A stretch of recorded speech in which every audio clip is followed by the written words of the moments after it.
একটা জিনিস আপনাকে অবাক লাগে না? হাসিনা কেমনে 16 বছর টিকে ছিল, যেখানে হাসিনার বাপ মানে ওই যে আরে আরে ওই যে সর্দির বডিগার্ড ওই 3.5 বছর মাত্র টিকে নাই। কারণ হইতেছে হাসিনা কিছু শক্তিশালী মাফিয়া গ্রুপ তৈরি করেছিল, সর্দির বডিগার্ড সেগুলো তৈরি করতে পারে নাই। সেই মাফিয়া গ্রুপকে প্রফেসর ইউনূসের সরকার ভাঙতে তো পারেই নাই, বরং নানাভাবে এই মাফিয়া গ্রুপকে প্রত্যক্ষ বা পরোক্ষভাবে রক্ষা করে গেছে। আমি আজকে এমন একটা মাফিয়া গ্রুপের গল্প আপনাদের সামনে বলবো। আমাদের কাছে এরকম আরো তৈরি হইতেছে অন্য এপিসোডে। আপনারা দেখবেন কোন কোন মাফিয়া গ্রুপকে প্রফেসর ইউনূসের সরকার রক্ষা করে গেছে। আমি এটাও দেখাই দেব কিভাবে মাফিয়া গ্রুপকে প্রফেসর ইউনূস নিজে এবং তার উপদেষ্টা মন্ডলীর কেউ কেউ রক্ষা করছে, নিরাপদে কাজ চালাইতে দিচ্ছে। এই মাফিয়া কর্পোরেটের নাম জেমকন। নাম শুনেছেন? শুনেন নাই তাই না? এইগুলো হইতেছে সামে চাপা মাইর দেওয়ার সংগঠন। হাঙ্গেরে বাংলার লুথার কিং এর ভাষায় গুপ্ত। বুঝিস? আসেন এবার বুঝে দেখি জেমকন জিনিসটা কি আসলে।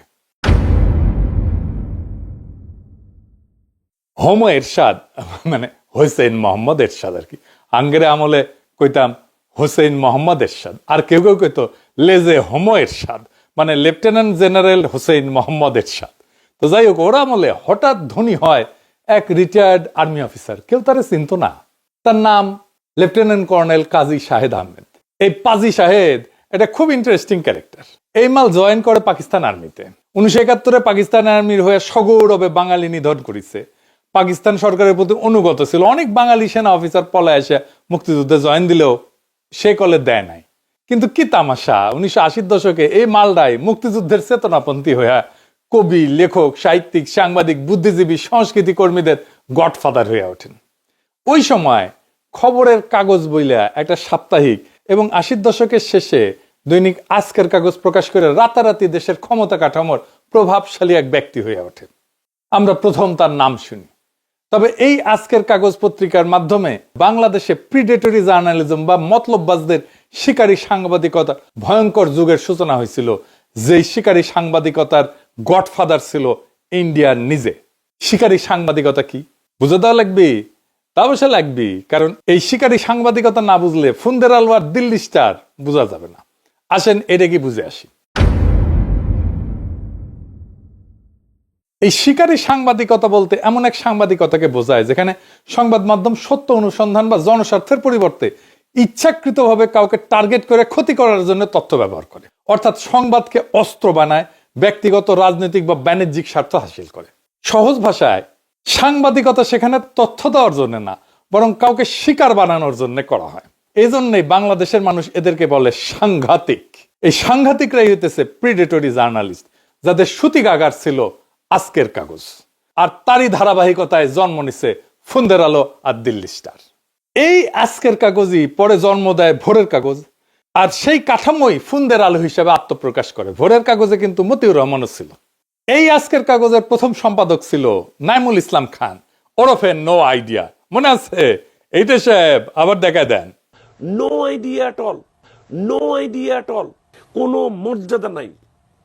মনে পড়েছে?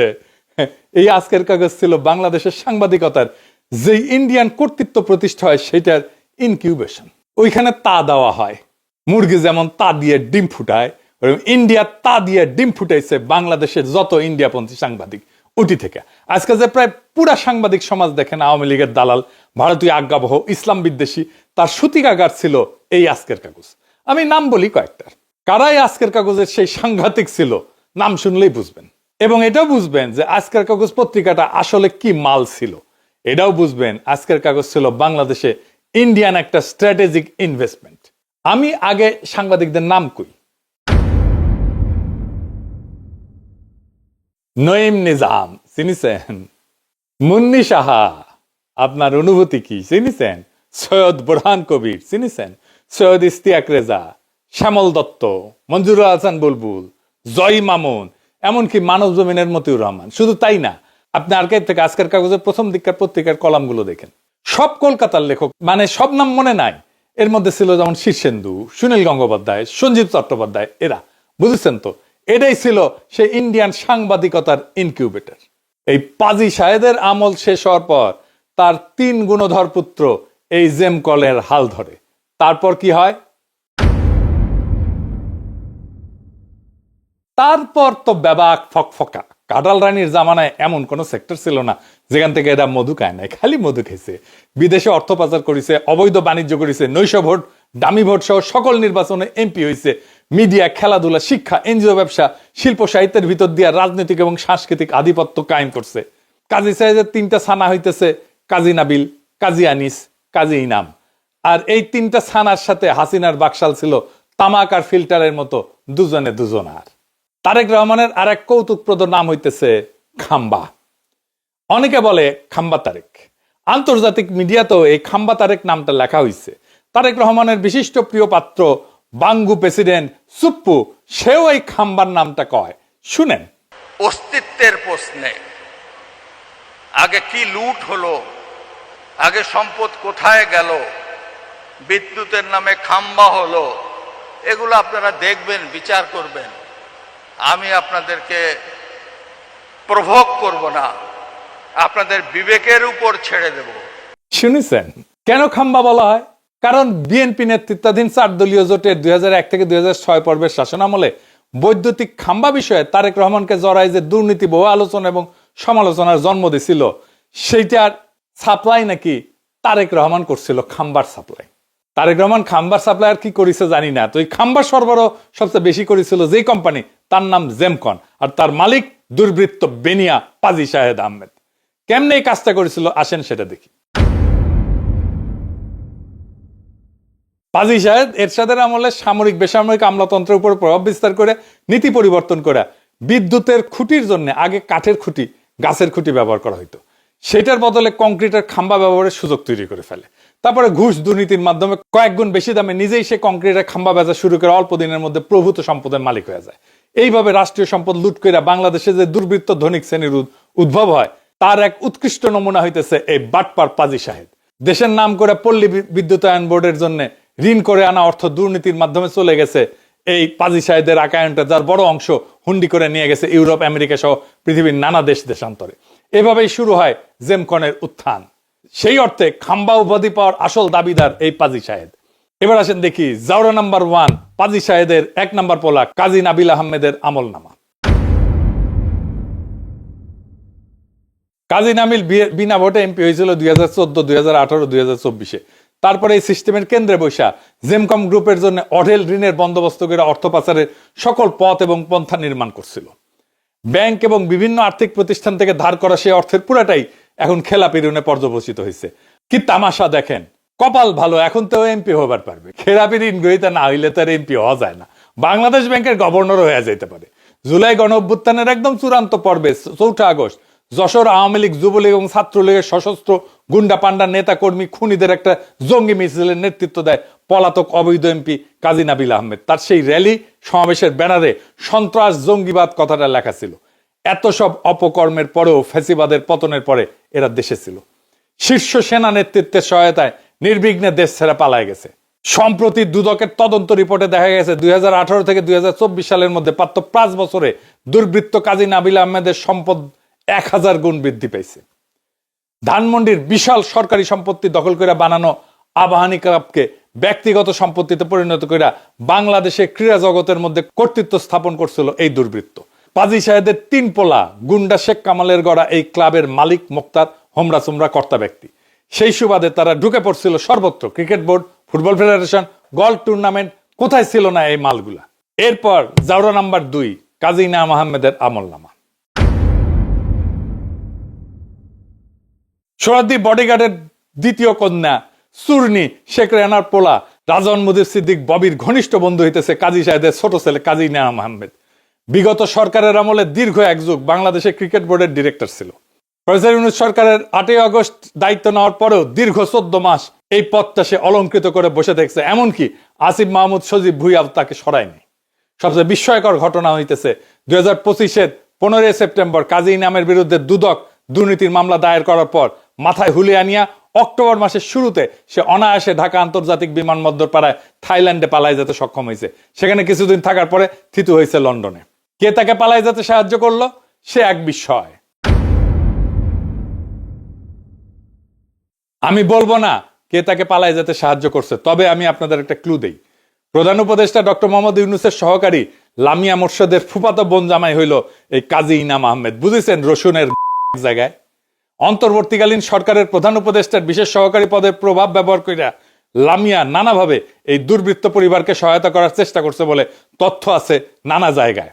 বর্তমান সরকার এই বিষয়ে যথাযথ অনুসন্ধান করবে বলে আমি আশা রাখি। কোন আক্কেলে লামিয়া এই কাজ করছে আল্লাহ মালুম, হয়তো ভাবিছিল কেউ জানবে না। এরই সমস্যা বাঙ্গু এলিটদের, লতায় পাতায় এমন ভাবে সম্পর্কিত রসুনের ভাবে একটা জায়গায় একটা না একটা জায়গা থেকে প্রোটেকশন পাওয়াই যায়।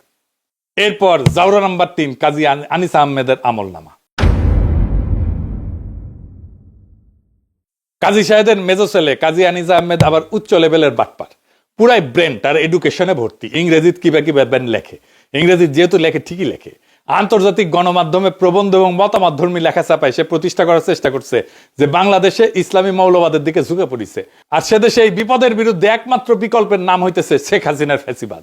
যেই মৌলবাদ পশ্চিমা বিশ্ব সর্বতভাবে ঠেকাইতে চায়, সেই উগ্রপন্থার ভয় দেখায় মুসলিম বিদ্বেষী অপশক্তিকে এরা বাংলাদেশের মুখোমুখি দাঁড় করানোর অপচেষ্টা চালাইছে এবং এখনো চালাইতেছে। উদাহরণ হিসেবে দুইটা লেখা দেখায়। নিউ ইয়র্ক টাইমসে কাজী আনিসের লেখা, কইতেছে বাংলাদেশকে বাইসা নিতে হবে স্বৈরশাসন বা উগ্রবাদ। দেখেছেন? আর একটা লেখা দেখবেন, দেখেন হচ্ছে ক্রিপিং ইসলামিজম, মানে ধীরে ধীরে সমাজের মধ্যে ইসলাম বিস্তার করে যাইতেছে। এটা মুসলমান প্রধান দেশে ইসলামের প্রচার তো হবেই রে। এটা আবার ছাপিছে নিউ ইয়র্ক টাইমস। আমি শিওর এগুলা দেখেন নাই আগে। কেমনে পশ্চিমে হাসিনার শাসনের বৈধতা তৈরি করা হয়তো দেখেন এবার। শুধু তাই না, লিবার্টি সাউথ এশিয়ার প্রধান লবিস্ট মিস্টার সেথ ওল্ডমিকসনকে নিয়োগ দিছিল হাসিনার সরকারের জন্য এই আনিস। হিসাব পাওয়া গেছিল $500,000 দিছিল এই কাজী আনিস, তাও আবার দিছিল মানি লন্ডারিং কইরা। দেখেছেন? নিউজ এসেছিল নেত্র নিউজে। এই লোক যে মানি লন্ডারিং করে হাসিনার লবিস্টকে টাকা পাঠিয়েছিল, সেটার বিষয়ে গত বছরের মার্চ মাসে একটা রিটের ভিত্তিতে আদালত রুল জারি করলেও দীর্ঘ 10 মাস অতিবাহিত হওয়ার পরেও এখনো পর্যন্ত সরকারের সংশ্লিষ্ট মন্ত্রণালয় এবং দুদক কোনো কার্যকর পদক্ষেপ নেয়নি। 2024-এর বর্ষা বিপ্লবের সময় দেশের সাধারণ নাগরিকেরা যখন শিক্ষার্থীদের নেতৃত্বে একটা ফ্যাসিস্ট দখলদার অবৈধ সরকারের উৎখাতের লক্ষ্যে রাজপথে নেমে রক্তাক্ত বিক্ষোভে অজস্র প্রাণ বিসর্জন দিচ্ছিল, তখন কুখ্যাত কাজী আনিস তার ব্যক্তিগত সোশ্যাল মিডিয়া অ্যাকাউন্টে খুনি হাসিনা সরকারের নিপীড়নের প্রতি সমর্থন জানায় দেশে বিদেশে মিথ্যা প্রচারণা চালাচ্ছিল। সে উত্তাল দিনগুলোর চূড়ান্ত পর্বে বাংলাদেশ জুড়ে কিশোর তরুণ যুবকেরা যখন বুকের তাজা খুন ঢাইলা প্রতিরোধ করতেছিল, তখন 2024-এর 31শে জুলাই বিপুল অর্থ বিনিয়োগ কইরা মার্কিন পত্রিকা ওয়াল স্ট্রিট জার্নালে এই লুটেরা কাজী আনিস ভয়ঙ্কর খুনি হাসিনা এবং তার ফ্যাসিস্ট শাসনের সমর্থনে ইন্ডিয়ান লেখক সদানন্দ ধুমকে দিয়ে ওই দুঃশাসনের পক্ষে নিজের মন্তব্য জুড়ে দিয়ে একটা নিবন্ধ প্রকাশ করছিল। তার হাতে লেগে থাকা রক্তের চিহ্ন মুছে ফেলার মরিয়া প্রচেষ্টায় গণঅভ্যুত্থান পরবর্তী সময় সে তার বিতর্কিত সকল লেখা এবং পোস্টগুলো লুকায় ফেলার বা ডিলিট করার চেষ্টা করে। এই ক্রিমিনালকে চেনার জন্য সেই সমস্ত পোস্টের কিছু স্ক্রিনশট এখন দেখান এডিটর সাহেব। দেখেছেন? দেখেন, দেখেন, আরো দেখেন। চুরির টাকায় এই রাদওয়ান সিদ্দিক ববির তত্ত্বাবধানে ফ্যাসিস্টদের লুটের টাকায় তৈরি হয়েছিল centre for research and information, CRI। গণবিরোধী এই প্রতিষ্ঠানের পক্ষে নানান মিথ্যা বয়ান তৈরি এবং অপপ্রচারের কাজ করার জন্য হোয়াইট বোর্ড নামে একটা সাময়িকী প্রকাশিত হইতো, সেখানে উপদেষ্টা হিসেবে দায়িত্ব পালন করতে কাজী আনিস আহমেদ। এরপরে আসেন ইউনিভার্সিটি অব লিবারেল আর্টস বা বাংলাদেশ ইউল্যাব বা ইউল্যাবের রাহাজানির কাহিনী। জানেন ইউল্যাবটাও করলে তাদের। মোহাম্মদপুরের পাশে ইউল্যাব আছে, আপনারা জানেন। সেখানে আগে একটা খাল ছিল, খাল মুরব্বীরা জানেন, রামচন্দ্রপুর খাল ছিল। এই খালটা দখল করে নির্মাণ করা হয়েছে এই ক্যাম্পাস। রামচন্দ্রপুরের খালের দখল নিয়ে 2019 সালে একটা প্রতিবেদন প্রকাশ করছিল জাতীয় নদী রক্ষা কমিশন। এতে বলা হয় রামচন্দ্র খালের প্রবাহ গাবতলী হয়ে দক্ষিণ দিকে বেড়িবাঁধের কারণে বাধাগ্রস্ত হয়েছে। একসময় খালটির একাংশ ইউনিভার্সিটি অব লিবারেল আর্টস বাংলাদেশের ইউল্যাবের মধ্য দিয়েও প্রবাহিত হতো। ইউল্যাব রামচন্দ্রপুর খালের উপরে সড়ক নির্মাণ করছে এবং স্থায়ী দেয়াল দিয়ে খালটিকে 2 অংশে বিভক্ত করে ফেলছে। সরেজমিনে দেখা গেছে ছোট বড় অসংখ্য স্থায়ী অস্থায়ী অবকাঠামো প্রায় ঠাসা রামচন্দ্রপুর খাল। খালটির একাংশের প্রবাহ বন্ধ করে অবকাঠামো বানিয়েছে ইউল্যাব। দেখেন বণিক বার্তায় এটা প্রকাশিত হয়েছিল। 2019 সরকারের পরিবেশ উপদেষ্টা পরিবেশ বিষয়ে অনেক বিপ্লবাত্মক পরিবর্তনের কথা বললেও রেজওয়ানা হাসান এই মন্ত্রণালয়ের উপদেষ্টার দায়িত্ব নেওয়ার পরে খাল দখল করে যে বিশাল স্থাপনা নির্মাণের এই অভিযোগটা বারবার তাকে অবহিত করা হলো, তিনি কিছুই করেননি। জেমকনের বিরুদ্ধে কোনো ব্যবস্থা নেননি। রাজধানীর বুকে এত বড় পরিবেশ অনিষ্টকারী দখলদারিত্বের বিরুদ্ধে তিনি বিন্দুমাত্র কিছু না কইরা উল্টা একদিন ইউল্যাবের সমাবর্তনের প্রধান অতিথির আসন অলঙ্কিত কইরা জ্ঞান গর্ভ বক্তৃতা ছাড়ছেন। কি আশ্চর্যের কথা! আমাকে কি বিশ্বাস করতে বলেন যে রেজওয়ানা জানে না একটা খাল দখল করে বানানো? আমার জানার ইচ্ছা, এটা যাই নাও কেন রেজওয়ানাকে ওইখানে যাইতে হয়। রেজওয়ানা আমার বন্ধু স্থানীয়, এবং এই জন্যই আমি এটা জানার পরে হতবুদ্ধি হয়েছি। কাজী সাহেদের 3টি থানায় ইউল্যাবের ট্রাস্টি বোর্ডের মেম্বার, পুরাটাই আসলে পাজি ফ্যামিলির দখলে। হাসিনা পড়ার পরে অনেক বেসরকারি বিশ্ববিদ্যালয়ে উপাচার্য এবং ট্রাস্টি বোর্ডে দ্রুত পরিবর্তন হয়েছে, বা অপরাধ কর্মে জড়িতরা জয় বাংলা হয়ে গেল। বহুল সমালোচিত এবং নিন্দিত ইউল্যাবে কোনো পরিবর্তন ঘটেনি। কেন ঘটেনি সেটা আমরা দেখব। 2024 সালের 4 সেপ্টেম্বর ইউল্যাব ক্যাম্পাসে জুলাই অভ্যুত্থান ভিত্তিক গ্রাফিতি আঁকার জন্য 2 শিক্ষার্থীকে শোকজ করে প্রশাসন। এই ঘটনায় বিশ্ববিদ্যালয় কর্তৃপক্ষের সিদ্ধান্তের প্রতিক্রিয়া ইউল্যাবে বেশ কয়েকটা দাবি নিয়ে আন্দোলন শুরু করে শিক্ষার্থীরা। চাপের মুখে পড়া ভিসি ইমরান সেই নোটিশ প্রত্যাহার করতে বাধ্য হয়, কিন্তু ট্রাস্টি বোর্ড পুনর্গঠন এবং কুখ্যাত ফ্যাসিস্ট লেসপেন্সার ভিসিকে কখনোই অপসারণ করা সম্ভব হয়নি। আপনি চিন্তা করেন, গণ অভ্যুত্থান পরবর্তী সময়টা তাদের জন্য বৈরী। তারপরে বৈরী না হলে ইউল্যাব কর্তৃপক্ষ এই 2 ছাত্রের বিরুদ্ধে কত নিষ্ঠুর ব্যবস্থা নিত তার ইশারা পাওয়া যায় 4-5 বছর আগের একটা ঘটনায়। 2020 সালের ডিসেম্বরে করোনা মহামারী চলাকালে 50% টিউশন ফি মওকুফের দাবি নিয়ে শিক্ষার্থীদের একটা আন্দোলনের পরিপ্রেক্ষিতে 2 ছাত্রকে বহিষ্কার করছিল ইউল্যাব।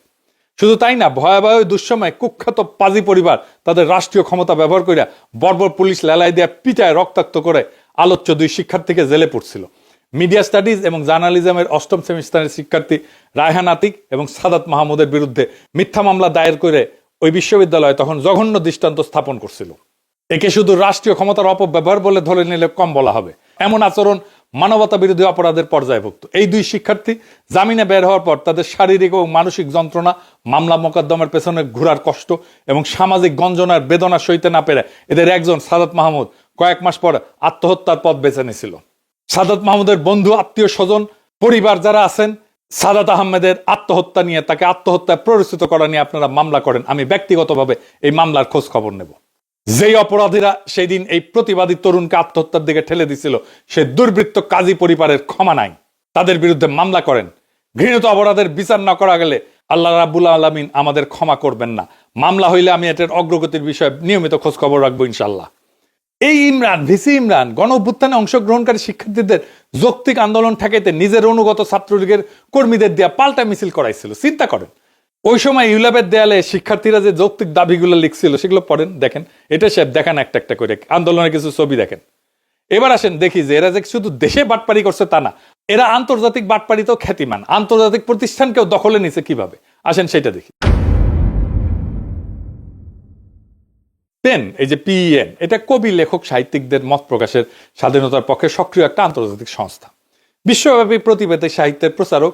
1921 সালে প্রতিষ্ঠিত এই সংস্থাটা মানবাধিকার, চিন্তার স্বাধীনতা, মতামত বিনিময় এবং তার প্রচারের পক্ষে কাজ করে। পাশাপাশি বিশ্বব্যাপী কবি, লেখক, সাহিত্যিকদের সংগঠিত করে।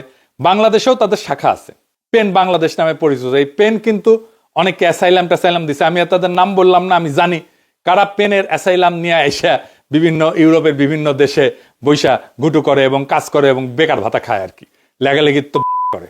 বহু বছর ধরে এই শাখাটা দখল করে রাখছে কাজী আনিস আহমেদ। 2021 জুলাই থেকে 2023 জুনে সভাপতি পদে তার মেয়াদ শেষ হওয়ার পর খুনি হাসিনা যেভাবে নির্বাচন না করে তার মেয়াদ পূর্ণ করত, সে একইভাবে কাজী আনিস 2025 জুনে তার 2য় মেয়াদ শেষ করে। এদিকে সরকারে কেউ দৃষ্টি দেওয়ার ফুসফুসতি পায়নি। এই 3 ভাই গ্রেপ্তার এড়াতে যখন পালাইছিল তখন বাংলাদেশে পেনের কার্যক্রম পুরোপুরি বন্ধ হয়ে পড়ছিল। এই পটভূমিতে পেন বাংলাদেশের সাথে দীর্ঘদিন সম্পর্কিত একদল লেখক, সাহিত্যিক গত বছর জুন মাসে একটা বিশেষ উদ্যোগ নিয়ে 21 পদকপ্রাপ্ত লেখিকা ফরিদা হোসেনের নেতৃত্বে নতুন একটা কমিটি গঠন করে। এই ফরিদা হোসেন প্রতিষ্ঠা লগ্ন থেকে পেনের সাথে কিন্তু জড়িত, সত্যিকারের লেখক একজন, এবং খুব সম্মানিত, এবং লেখক মহলে, সাহিত্যিক মহলে খুবই সম্মানিত একজন ব্যক্তিত্ব। কাজী আনিস দেখলো কেস তো খারাপ, হাত থেকে তো সব বাইরে হয়ে যেতেছে, তখন তার দখলপূর্ণ প্রতিষ্ঠার জন্য বিদেশে বসে শামসাদ মুর্তজাকে সভাপতি করে পেন বাংলাদেশ নামে আর একটা পাল্টা কমিটি বানায়। চিন্তা করেন, এটা পলিটিক্স করছে এইখানে এসে।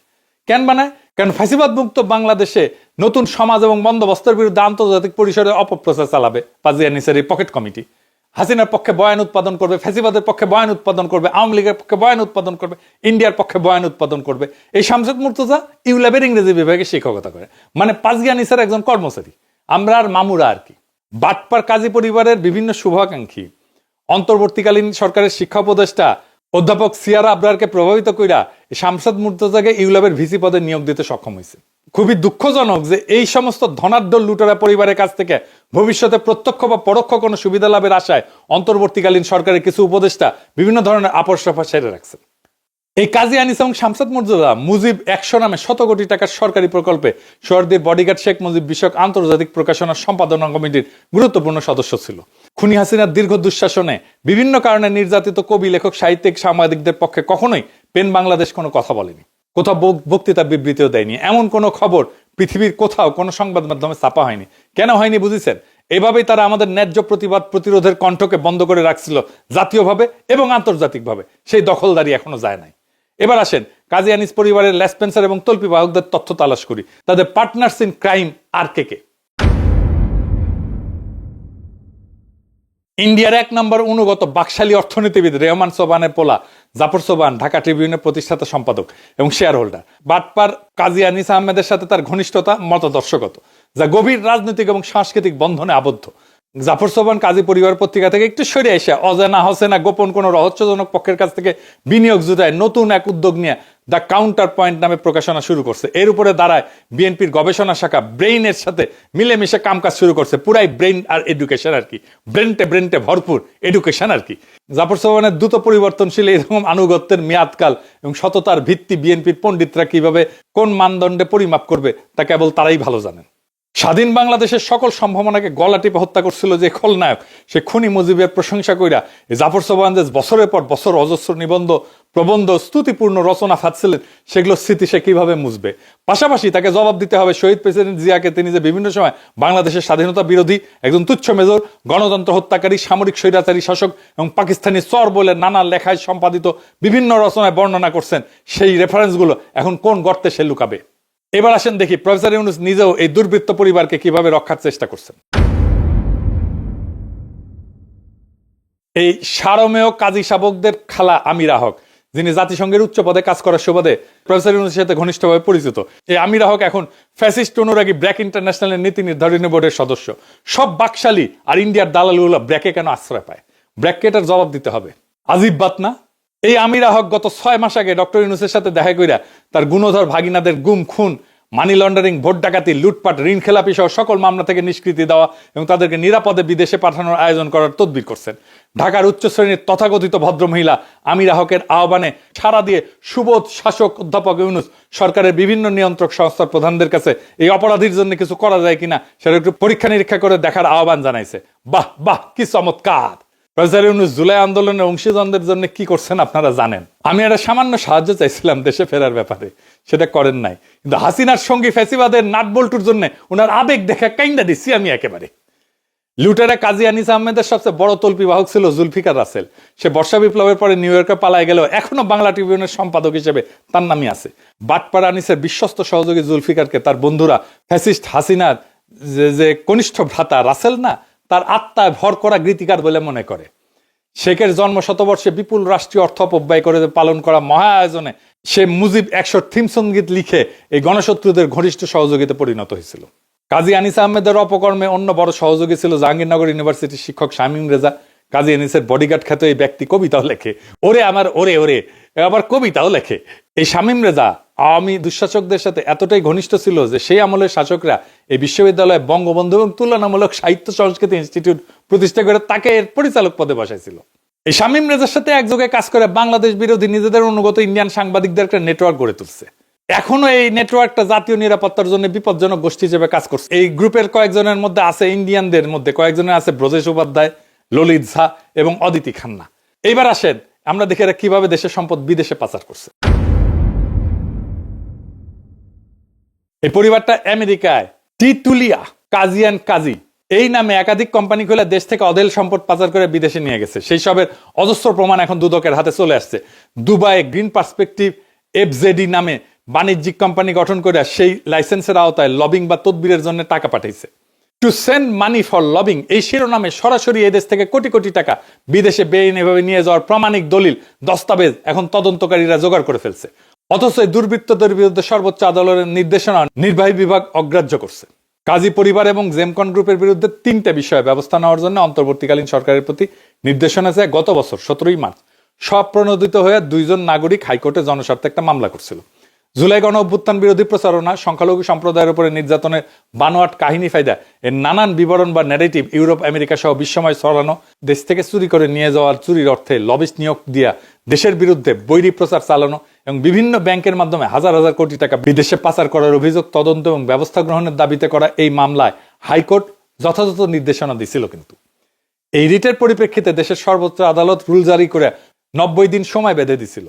সময়সীমা বহু আগে পার হয়ে গেলেও এখন পর্যন্ত স্বরাষ্ট্র, পররাষ্ট্র বা অর্থ মন্ত্রণালয়, বাংলাদেশ ব্যাংক এবং দুর্নীতি দমন কমিশন এর জবাব দেওয়ার কোনো তাগিদ বোধ করেনি।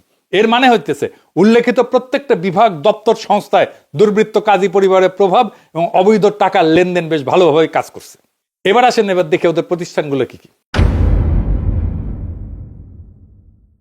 জেমকন গ্রুপে আছে Dhaka tribune, Bangla tribune, Meena Bazar, Meena sweets, Kazi and Kazi tea estate limited, Gemcon city limited, Gemini seafood, university of liberal arts বা ইউল্যাব, এমন প্রায় 1 কোটি কোম্পানির পশ্চাৎ সাজায় গড়ে উঠছে এদের লুটপাটের কনগ্লোমারেট। ডিসেম্বর 2023-এ কাজী বাজাজ বিপুল অর্থ ব্যয় করে কুর্মিটোলা গলফ ক্লাবের বিজয় দিবসে গলফ টুর্নামেন্টের স্পন্সর করে।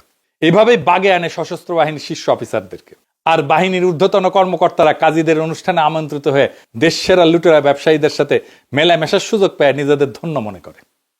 এই যে গলফ টুর্নামেন্টে স্পন্সর কইরা না, বিভিন্ন কোম্পানি সশস্ত্র বাহিনীর অফিসারদের প্রতি তাদের কৃতার্থ করার প্রকল্পে বছরের পর বছর কাজ করছে এবং সফলতা পায়, কাজ হয়। এমন অনৈতিক অসৎ অপকর্মে রাষ্ট্রীয় বাহিনীকে জড়ায় ফেলার বিষয়ে নীতি নির্ধারকদের কোনো সেদবেত নাই।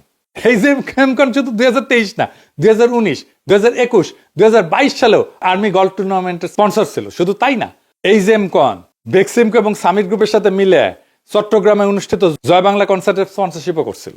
প্রায় 2000 শহীদের আত্মত্যাগ, 30 থেকে 40,000 মানুষের অঙ্গহানির বিনিময়ে অর্জিত বিজয়ের অসম্পূর্ণ পর্বে কিছু লোক প্রধান উপদেষ্টা এবং উপদেষ্টার পদ পেয়ে তা উপভোগ করছেন। বাড়ি গাড়িতে পথ করে পতাকা উড়াইছেন, নানা প্রতিষ্ঠানের কতিপয় আমলা উচ্চ আসন এবং মর্যাদা বাগায় এনে ভর্তিতে সময় কাটাইছেন। এর বাইরে আসল যে কাজ, অর্থাৎ বাংলাদেশকে সঠিক পথে পরিচালনার জন্য যে সমস্ত অপরাধীদেরকে সাজার আওতায় আনা জরুরি ছিল, সেই কাজটা অসমাপ্ত রয়ে গেছে। বিপ্লবকে এভাবেই প্রচার ইউনূসের সরকার পথভ্রষ্ট এবং ধ্বংস করছে। তাই যে জুলাই বিপ্লব পরিপূর্ণতা পায়নি, তা সম্পন্ন করতে তাকে পুনরায় গড়ে তোলার কাজ আমাদের অব্যাহতভাবে চালায় যেতে হবে। একদিন নিশ্চয়ই দেশের কুখ্যাত সকল চোর, ডাকাত, ঘুষখোর, দুর্নীতিবাজ, দস্যু, দুর্বৃত্ত এবং খুনিদেরকে বাংলাদেশের মজলুম জনতা বিচারের আওতায় এনে কঠিন কঠোর শাস্তি দিতে পারবে। সেই রক্তিম শুভ দিনের অপেক্ষায় আমাদের লড়াই সংগ্রামের চলমান অভিযাত্রাকে সম্মুখে আগায় নিয়ে যেতে হবে।